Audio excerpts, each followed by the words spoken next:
और धर्म का प्रचार प्रसार कीजिए। तो करीब 108 महायज्ञ हम भारतवर्ष में जा करके मैंने अभी तक संपन्न कराया। बिल्कुल कोशिश हम लोग करेंगे एकजुट करने की लोगों को। जो लोग अगर अलग भी होंगे तो उनको भी एकजुट करने की कोशिश करेंगे हम। सीतानाथ समारंभाम श्री रामानंदार्य मध्यमाम अस्मदाचार्य पर्यंताम वंदे श्री गुरु परंपराम। हूँ कि इस यज्ञ का नाम श्री 1008 श्री सीताराम महायज्ञ। पूरे मन से लगे हुए हैं और प्रयास हम लोग करेंगे कि क्षेत्र जवार के लोग अच्छे से बड़े बुजुर्ग जो नहीं आना चाहते हैं वो भी आए। नमस्कार, मेरा नाम सूरज गुप्ता है और आप नमस्कार पूर्वांचल देख रहे हैं। आज मैं पथरदेवा बेड़ा के भिंदही गांव में हूं और इस भिंदही गांव में श्री 1008 श्री राम महायज्ञ होने जा रहा है और आज बहुत बड़ी संख्या में यहाँ लोग भी आए हुए हैं और इन लोगों से हम जानने का प्रयास करेंगे। विशेष तौर पे यहाँ महाराज भी आए हुए हैं जिनके नेतृत्व में इस राम महायज्ञ का आयोजन भी होना है। तो हम महाराज जी से भी जानने का प्रयास करेंगे कि इस महायज्ञ के पीछे का मुख्य उद्देश्य क्या है और कब से शुरू होगा और कब तक चलेगा। हमारे बीच आज पूज्य श्याम सर जी महाराज जी हैं। सबसे पहले तो महाराज जी बहुत बहुत स्वागत है आपका। आपका बहुत स्वागत है, बहुत बहुत धन्यवाद है आपका। महाराज जी, इस गांव में महायज्ञ होने जा रहा है, इस महायज्ञ का नाम क्या है और इस महायज्ञ के पीछे की पूरी कहानी क्या है? सबसे पहले मैं आपको बताऊं कि इस यज्ञ का नाम श्री 1008 श्री सीताराम महायज्ञ और इसमें भव्य संगीत में श्री राम कथा का भी आयोजन होना सुनिश्चित है। यज्ञ वही श्रेष्ठतम कर्म। आज हमारे जो नवयुवक समाज है बहुत तेजी से पश्चात देशों का नकल कर रहे हैं। पश्चिमी सभ्यताओं को हम लोग अपने जीवन में उतारते चले जा रहे हैं। तो यज्ञ के माध्यम से सनातन का प्रचार प्रसार करते हुए समाज को एक अपनी जो ऋषि परंपरा है उसको बताना है और समाज जो टूटता हुआ बिखरता हुआ नजर आ रहा है वह पूरे समाज को यज्ञ के माध्यम से हम सभी लोग जोड़ेंगे और एक होकर के सत्य सनातन धर्म की ध्वजा को फहराएंगे। यह यज्ञ का मुख्य उद्देश्य है। और बाकी शास्त्रों के अनुसार तो यज्ञो वही श्रेष्ठतम कर्म, यज्ञ करना सबसे बड़ा श्रेष्ठ कर्म है। यह सब कार्यक्रम यज्ञ के माध्यम से किया जाएगा। बिल्कुल महाराज जी, जब हम लोग यहाँ आए तो हम लोग ने देखा कि यहाँ अभी आज झंडा गाड़ा गया। तो महाराज जी मतलब यज्ञ शुरू कब से होगा? जैसे आज ध्वजारोहण का कार्यक्रम है, हम भी अभी कामाख्या शक्तिपीठ अम्बुबाची पर्व लगा है, आप सुने होंगे। मैं वहीं से कल ही यहाँ पहुंचा हूँ डायरेक्ट। तो आज ध्वजारोहण का कार्यक्रम हुआ है और यज्ञ इतना विशाल यज्ञ है, यह पूर्वांचल में एक छाप छोड़ने वाला यज्ञ है। बिल्कुल। तो यज्ञ की तैयारी करने में हम लोग को 2-3 महीना समय लग जाएगा। तो यह यज्ञ करेंगे हम करीब ये मान के चलिए कि दशहरा के बाद और दीपावली के पहले डेट आज फिक्स कर देंगे और उस समय 2-3 महीना पूरा तैयारी करेंगे। बहुत बड़ा यज्ञ है तो उस समय यज्ञ यह होगा। और विशेष रूप से बड़ा आग्रह था तुलसी पीठ से पधारे हुए आंजनेय दास जी का कि महाराज जी आप कामाख्या शक्ति पीठ से आइए, आपके सानिध्य में हमारी जन्मभूमि पर एक यज्ञ हो। तो हमने कहा बिल्कुल मैं आऊंगा और आए। तो यह सब जगह का मुख्य उद्देश्य। महाराज जी, जब मैं यहाँ आया तो बहुत बड़ी संख्या में आपके प्रशंसक भी दिखे जो बता रहे थे कि आप कई जगह पहले भी यज्ञ करा चुके हैं और उनका कहना ऐसा था कि आप लोग 100 से भी ज्यादा यज्ञ करा चुके हैं। तो महाराज जी, अभी तक आपने कितने यज्ञ को कराया है? करीब 108 महायज्ञ तो मेरा पूरा हो चुका है जी। और बचपन से ही हम यज्ञ करते हैं। ऐसा माई का आदेश था जब कामाख्या शक्ति पीठ में रहे, साधना किए तो वहीं माई का एक प्रेरणा मिला कि समाज में जाकर के आप यज्ञ के माध्यम से समाज को जोड़िए और धर्म का प्रचार प्रसार कीजिए। तो करीब 108 महायज्ञ हम भारतवर्ष में जा करके मैंने अभी तक संपन्न कराया। 109वां यज्ञ यहाँ पर होने जा रहा है। महाराज जी, विशेष तौर पे यहाँ पे युवाओं की भी एक बड़ी संख्या दिख रही है। तो युवाओं की भागीदारी किस प्रकार से इस महायज्ञ में होनी है?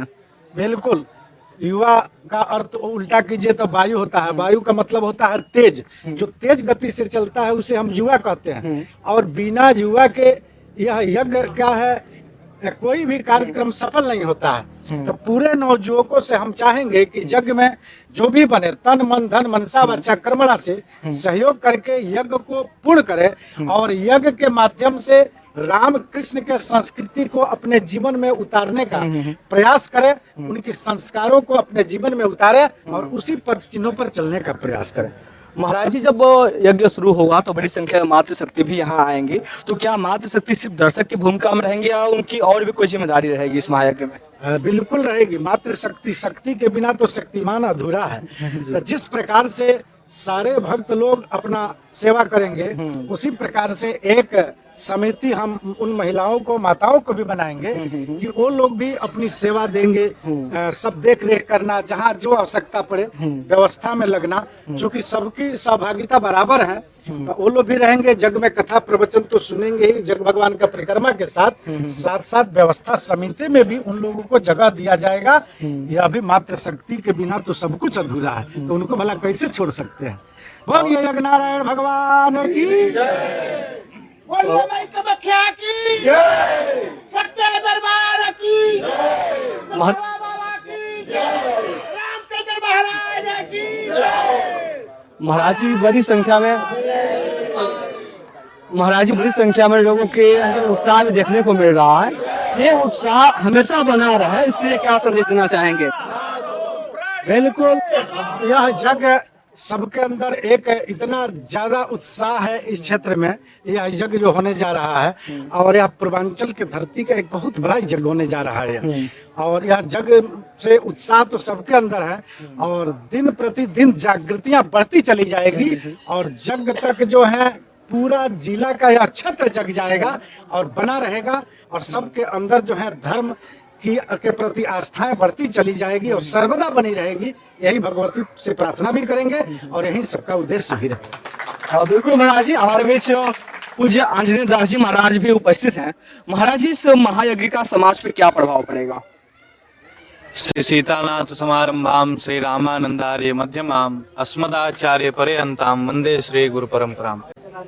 सबसे पहले तो हम सभी मनुष्य हैं, और मनुष्य की प्रवृत्ति आध्यात्मिक होती है, और आध्यात्मिक प्रवृत्ति होती है। गोस्वामी तुलसीदास जी बोले कि कर्म प्रधान विश्व करि राखा, जो जस करूं तासु फल चाका। कर्म प्रधान देश है, और कर्मों में सबसे सर्वोत्तम कर्म, जैसा कि स्वामी जी ने कहा, यज्ञो वही श्रेष्ठतमम कर्म, अर्थात कि कर्मों में श्रेष्ठ कर्म जो है वो यज्ञ होता है। और आज WHO, नासा और बड़े बड़े साइंटिस्ट रिसर्च भी कर रहे हैं, जो कि वो रिपोर्ट भी अपना सबमिट किए हैं कि जो यज्ञ होता है, यज्ञ से ऐसे बहुत सारे अणु प्रस्फुटित होते हैं जो कि हमारे आध्यात्मिक प्रवृत्ति के लिए सबसे ज्यादा लाभप्रद है। तो हम सभी तो, स्वामी जी ने बताया कि उदार चरिता नाम तो वसुधैव कुटुंबकम, तो वी आर फैमिली, हम सभी परिवार हैं, एकत्र होकर और इस यज्ञ में सहभागिता करें। बाकी जितने भी क्षेत्र के हमारे अनुयायी हैं, तो साधु के लिए तो कोई ऐसा विशेष परिवार या ऐसा कुटुंब होता नहीं, हम सभी परिवार ही हैं। तो मैं अपने सभी परिवार के जनों से कहूंगा कि आप इसमें दास का निमंत्रण, आमंत्रण स्वीकार करिए, आइए और अत्यधिक बढ़ चढ़ के हिस्सा लीजिए, और अपने अंतःकरण के साथ साथ बाह्य रूप को भी, और आधुनिकता भौतिकता के साथ साथ आप आध्यात्मिकता के पथ पर चलिए। मैं बस यही कहूंगा। बाकी स्वामी जी का मार्गदर्शन में जैसा स्वामी जी कहें, हम सभी उसका अनुसरण अनुगमन करेंगे। महाराज जी, बिल्कुल आप युवा हैं और आपको युवा देख के बहुत ही प्रभावित भी होंगे, तो युवाओं से क्या अपील करना चाहेंगे? अब युवा तो देखिए, राम जी भी थे, युवा कृष्ण जी भी थे, लेकिन मनु में और परमात्मा में ये होता है कि प्रकृति करोती, परमात्मा प्रकृति करोती होते हैं, हम लोग जन्य के द्वारा, अर्थात हम लोग माँ के गर्भ से जन्य होते हैं। तो अभी मैं बहुत ज्यादा अब वो ज्ञान वाली भी बात बताऊंगा तो वहाँ आप नहीं पहुंच पाइएगा। तो मैं तो बस यही युवाओं से कहूंगा कि हम सभी युवा हैं, और युवा जो जेनजी जनरेशन है, आजकल हम भी जेनजी जनरेशन में ही आते हैं। उसके पहले जितने भी लोग हैं, अभी 90 के दशक बोलो तो हमसे श्रेष्ठ ही है ज्ञान में, अनुभव में, सारी चीजों में। तो हम सभी युवा हैं, हम अपने सभी युवाओं से कहेंगे कि आधुनिकता, भौतिकता, सामाजिकता के साथ साथ हमें आध्यात्मिकता को धारण करना है। स्वामी जी ने बताया, धारयते धर्म, जो धारण करने योग्य है वो धर्म है। तो हमें सच्ची चीजें धारण करके चलनी है, और हमारे जो महापुरुष है, जो आचार्यगण हैं, हमारे जो ऋषि मुनि है, उन्होंने जो हमें मार्गदर्शन प्रशस्त किया, और उन्होंने जो हमें शिक्षा पद्धति या हमारी जो प्राचीन भारतीय संस्कृति थी उसका हम अपने लेगेसी को आगे लेके चले, हम अपनी परंपरा को आगे लेके चले।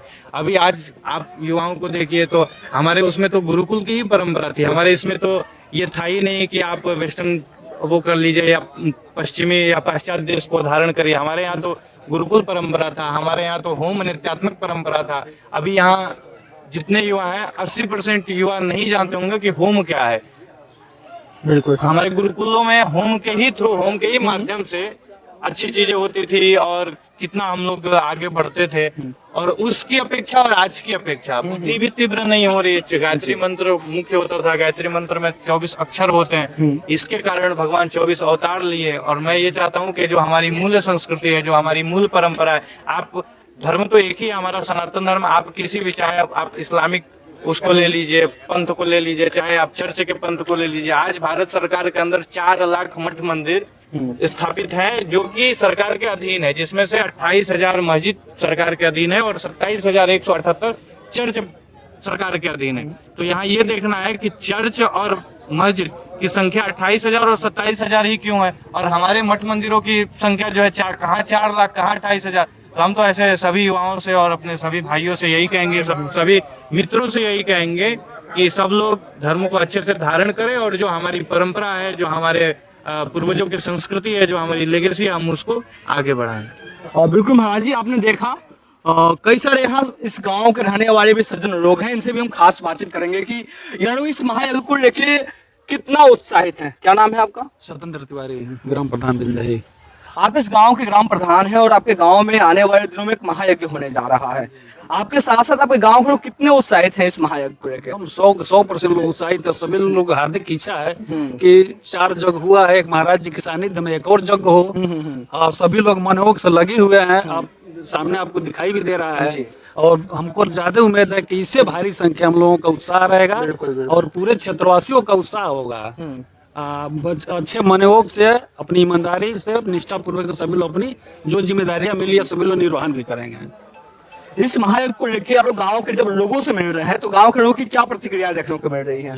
गांव के लोग बहुत खुश हैं और 4 यज्ञ इस गांव में पहले भी हो चुका है, तो उससे लोगों की इच्छा थी कि कम से कम 5वां यज्ञ हो जाए। और ये बहुत ही संजोग की बात है कि जो है कामाख्या से चल के महाराज जी आए हुए हैं, और बहुत अच्छी बात है। हम लोग बहुत उत्साहित हैं, तन मन धन से जो है इस जगह को पूरा करने में जो है अपना हर एक जो है जितना अपनी क्षमता होगा अपनी क्षमता के अनुसार कार्य करेंगे। जैसा कि उन्होंने बताया कि 4 महायज्ञ पहले हो चुका है, तो क्या किसी महायज्ञ की कोई कहानी आपको याद है?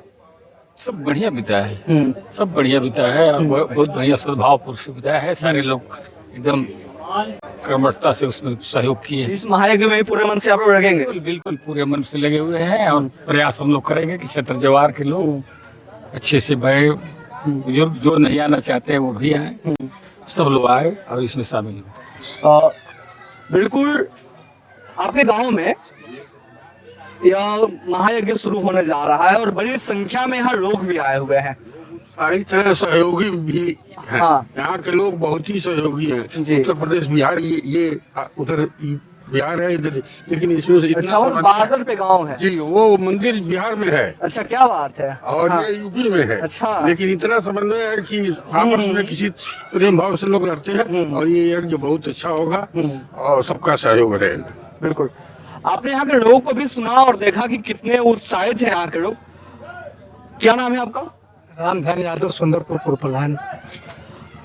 आप इस गांव में आए हैं और यहाँ के लोगों को भी आपने अभी सुना कि लोग बता रहे थे कि यज्ञ होने जा रहा है और सभी लोग बहुत ही उत्साहित हैं। तो आसपास के गांव के जो अन्य जो लोग हैं, जो इस गांव के बाहर के दूसरे गांव के लोग हैं, क्या उन लोगों के अंदर भी उत्साह है इसे करेंगे? इस जग के लिए बहुत उत्साह लोग है, बाहर के लोगों का, गांव के लोगों का है। तन मन धन से सब लोग लगे हुए हैं। बहुत अच्छा जग होगा। ये हमारे गांव सुंदरपुर टोला चैजापुर पड़ता है और चैजापुर का पूरा देख रेख रहता है इस मंदिर पर, और बिंदही मौजा में पड़ता है, इसलिए सब लोग को दोनों गांव का सहयोग रहता है। और क्या नाम है आपका? बाबू यादव। कितने उत्सुक हैं आप लोग इस महायज्ञ को? बहुत ज्यादा। इससे पहले 4 बार यहाँ हो गया है और एक पंडित जी थे, वही कराते थे, और उसके बाद उनके गुजरने के बाद इस साल तिवारी के माध्यम से ये यज्ञ होने जा रहा है। इससे पहले जो यज्ञ हुआ था कितने दिन पहले हुआ था? लगभग 7 या 8 साल, लगभग 6 से 10 साल के पहले हुआ। मतलब सूर्य में हुआ था, 10 साल बाद फिर से महायज्ञ आपके गांव में हो रहा है। महायज्ञ में तो बहुत मेहनत करना पड़ता है आप लोगों को। जी, हम लोग पूरे तन मन धन से यहाँ पे लगे हुए हैं, और सबसे श्रेय जाता है हमारे युवा अंजनी दास जी को। उनको देख के सभी युवा यहाँ पे एकत्रित हुए हैं। नहीं, बिल्कुल। इस उम्र में जो व्यक्ति संन्यास ग्रहण कर रहे हैं, निश्चित तौर पे दिखाता है कि उस व्यक्ति का व्यक्तित्व कितना विशाल है। क्या नाम है आपका? मोहन प्रसाद नाम है। जब अपने गांव के युवाओं से संवाद करते हैं आप लोग इस महायज्ञ को लेकर, तो युवा क्या कहते हैं, पूरे मनोयोग से रहेंगे? जी जी, हमारे यहाँ के युवा हमेशा एकदम तन मन धन से रहते हैं। सब लोग हम लोग यहाँ हमेशा आते जाते रहते हैं। महाराज जी जो अंजलिदास जी आए, हम लोग हमेशा आकर मिलते रहते हैं। जो पुराने वाले महाराज जी तभी हम लोग आते थे। अभी तो हम जिस स्थान पे खड़े हैं तो पूरा यूपी और बिहार का बात है, इसके बारे में कुछ बताएंगे आप लोग? जी, हमारा वो बिहार का बॉर्डर पड़ता है, हम यूपी में बैठ रहे हैं। मतलब बिहार के लोग भी और यूपी के लोग, दोनों लोग बहुत इच्छुक हैं इस जगह से। बहुत लोग मदद करते हैं, बिहार वाले भी और यूपी वाले दोनों लोग।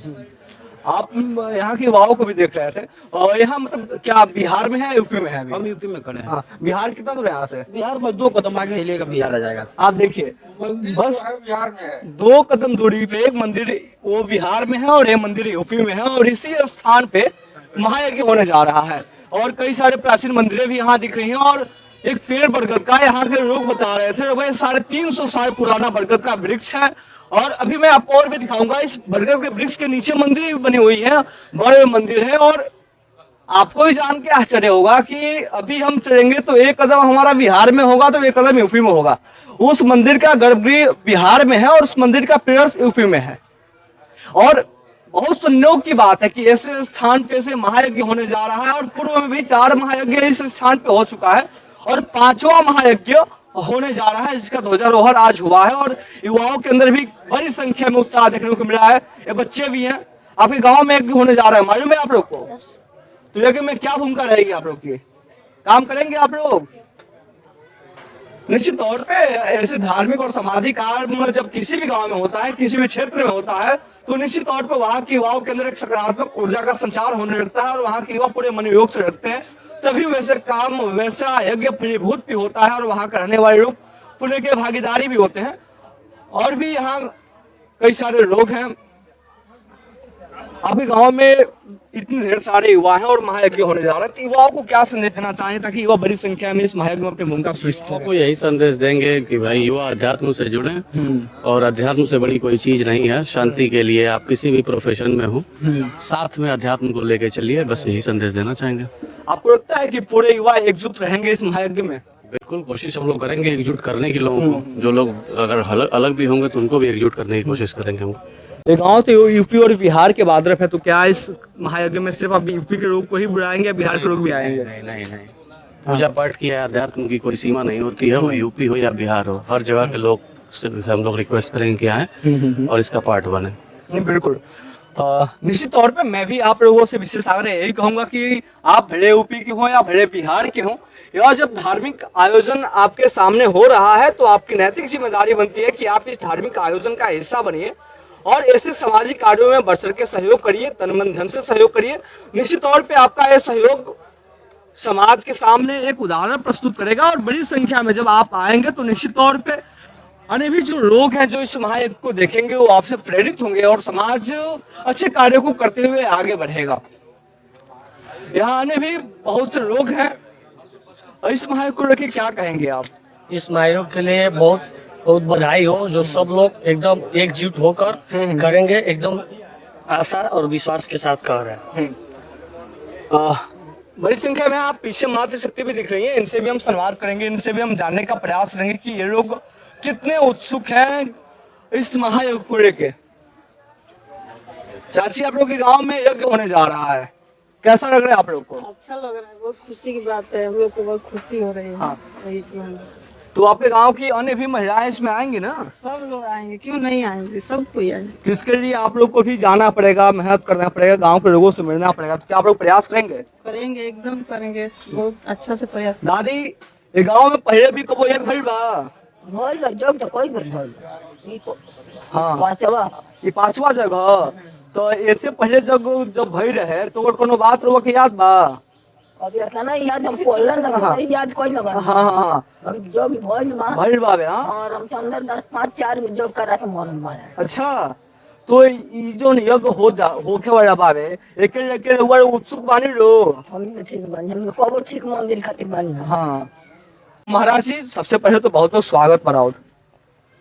ये यज्ञ जो होकर जा रहा है अब, करीब पहले 4 यज्ञ हुआ था। अब 15 दिन राम कीर्तन हुआ था, 15 दिन और 15 रात। पहले वही जैसे शुरुआत हुआ, वो करीब बाद यज्ञ हुआ, फिर वो करीब बाद यज्ञ हुआ, फिर ओकरी बाद एगो औरी यज्ञ हुआ, फिर ओकरी बाद एगो औरी यज्ञ हुआ, 4 यज्ञ हुआ। हाँ।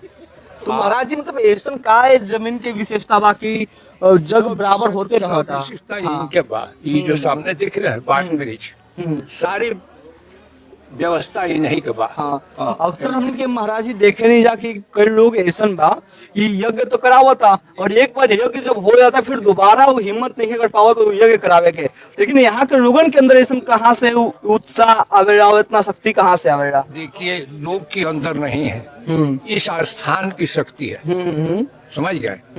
लोग यही पहुंचते हैं लोग के अंदर, तो इतना उत्साह बनाते हैं लोग, समझ गए। हाँ। हनुमान जी ये जो है यही सारी खेला यही खेलते हैं, समझ गए। नहीं तो मान लीजिए हम लोग मनुष्य हैं, हम लोग कितना जोड़ लगाएंगे तो एगो सत्यनारायण भगवान का कथा नहीं कहा पाए। बिल्कुल। हाँ। समझ गए। आई हवा तो इस धरती पर कि इतना यज्ञ हुआ कि 15 दिन 15 रात कीर्तन हुआ, ओकरे बाद 4 यज्ञ हुआ, 5वां यज्ञ फिर शुरू हो। तो महाराज जी उस यज्ञ का आपके गांव पे क्या प्रभाव पड़ता है? बहुत प्रभाव है। हाँ, सब लोग सुरक्षित है। अब मान लीजिए वो सब फायदा यही न है कि मनुष्य वो दुख बीमारी से बचे, कौन रोग दुख से ना उनका होके, सुखी रहे, यही खातिर न यज्ञ होला। वो अपने भाव के जाने, इसी कारण लोग सगरी सुखी है। जवार में सब कोई सुखी है, कोई तकलीफ किसी का नहीं है। महाराज जी ये जो महायज्ञ होने वाला है आगामी दिनों में, इस महायज्ञ में आसपास के सभी लोग सम्मिलित हों, इसके लिए लोगों को क्या संदेश देना चाहेंगे? नहीं, सब लोग सम्मिलित है। ये 3-4 गांव जो है सब लोग सम्मिलित है। सबकी इच्छा यही है कि वहाँ यज्ञ की बार ढंग से कराया जाए।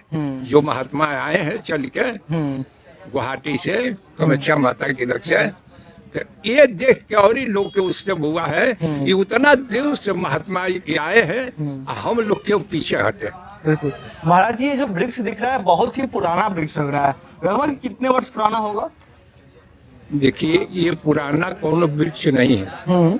हम लोग इतने बड़े थे, ये जो लड़का है इसकी उम्र के थे, तो एक जने इसी गांव के चौहान लगाए थे, तो लगभग 100 साल के लगभग हो रहा, चाहे कम हो 2-4 साल, चाहे 2-4 साल पड़ जाए। महाराज जी आपका उम्र क्या होगा अभी? हमारी इतनी बार 85 चल रहा है। क्या नाम है सर आपका? मेरा नाम हरीश कुमार शाही है। क्या दायित्व है किसी पद में? भारतीय जनता पार्टी के मंडल पथरदेवा के अध्यक्ष हैं। आपके मंदिर में एक महायज्ञ होने जा रहा है, इस महायज्ञ को लेकर आप लोग के अंदर कितनी उत्सुकता है? बहुत उत्सुकता है। इस दूर दराज क्षेत्र में यहाँ आप देख सकते हैं यूपी और बिहार का बॉर्डर है, और यहाँ ऐसा पुनीत कार्य होना हम लोगों के लिए बहुत ही हर्ष की बात है। आम जनमानस भी बहुत उत्सुक है इस यज्ञ को लेके, और भव्य यज्ञ यहाँ आयोजन किया जाएगा। आप तो मंदिर अध्यक्ष हैं, हमेशा यहाँ के जनप्रतिनिधियों से आपका वार्ता होता होगा, तो और कभी इस महायज्ञ को लेकर अगर आपने कभी संवाद किया हो उन लोगों से, तो उनकी क्या विचार है इस महायज्ञ को लेकर? देखिए चूंकि बहुत पहले से हमको नहीं जानकारी थी जी। आज यही माननीय मंत्री के साथ 2 घंटा रहे हैं, कृषि मंत्री जी के साथ। अब उनके जाने के बाद मुझे जानकारी हुई है कि यहाँ ध्वजारोहण हो रहा है और यज्ञ का आयोजन किया जाएगा। नहीं तो चर्चा किए होते, वो इसी रास्ते से गए भी हैं, रुके भी होते यहाँ, तो लेकिन चूंकि जानकारी नहीं थी हमको। तो आपको लगता है कि कृषि मंत्री जी इस महायज्ञ में सम्मिलित होंगे? आएंगे, बिल्कुल आएंगे। आप मंदिर अध्यक्ष जी को भी सुन रहे थे और यहाँ आने भी कई सारे लोग हैं। क्या नाम है आपका? पंडित आशुतोष त्रिपाठी। इस महायज्ञ को लेकर कितनी उत्सुकता है आपके मन में? बहुत सारा है, और जन जन में एक क्रांति है, और ये यज्ञ समझिए कि इस क्षेत्र के लिए और इस समाज के लिए और बहुत बड़ा मतलब कल्याणकारी यज्ञ है। सबका भला होगा। मैं यही निवेदन करूंगा कि सभी लोग मिलके इस यज्ञ को, इस आहुति में अपना हर एक योगदान करें, और मैं सबको आमंत्रण करता हूँ श्री 1008 श्री सीताराम महायज्ञ में सभी लोग आए, और जो भी अपना सहयोग है यज्ञ में अपना वो पूर्ण करें और अपने जीवन को धन्य करें। इस पावन धरती को मैं नमन बंदन प्रणाम करता हूँ। जय श्री राम। इस महायज्ञ में आसपास के लोगों को जोड़ने के लिए आप लोग कैसा प्रयास करेंगे? हम लोग एकदम जन जन एक आंदोलन चलेगा, अपना एक रथ चलेगी, अपनी एक गाड़ियां चलेंगी, और जो पूरे इस मतलब ब्लॉक से संबंधित पूरे विधानसभा पूरे देवरिया में हम लोग हर एक आदमी को पहुंचाने का काम करेंगे कि ये इस यज्ञ में महायज्ञ में सम्मिलित हों और कृपा के पात्र बने और प्रभु माई की कृपा उन लोगों पे बरसती रहे। यही मंगल कामना है हनुमान जी से, राम जी से। हाँ बिल्कुल इस वैदेही की धरती में जब ऐसे जनप्रतिनिधि और ऐसे लोग जब इतने उत्साहित है इस महायज्ञ को लेकर, तो निश्चित तौर पे यज्ञ सफलता के शिखर को छुएगा और इस यज्ञ को आयोजित करने के पीछे जितने भी उद्देश्य हैं वो सारे उद्देश्य सार्थक होंगे। ऐसे ही बने रहिए, कई सारे लोग यहाँ आते रहेंगे, मैं सभी से संवाद करते रहूंगा। और श्री श्री 1008 श्री सीताराम महायज्ञ जो इस वैदेही के पावन सरजमी पे आयोजित हो रहा है, इस महायज्ञ से संबंधित परे की सारी खबरें आप तक पहुंचाता रहूंगा।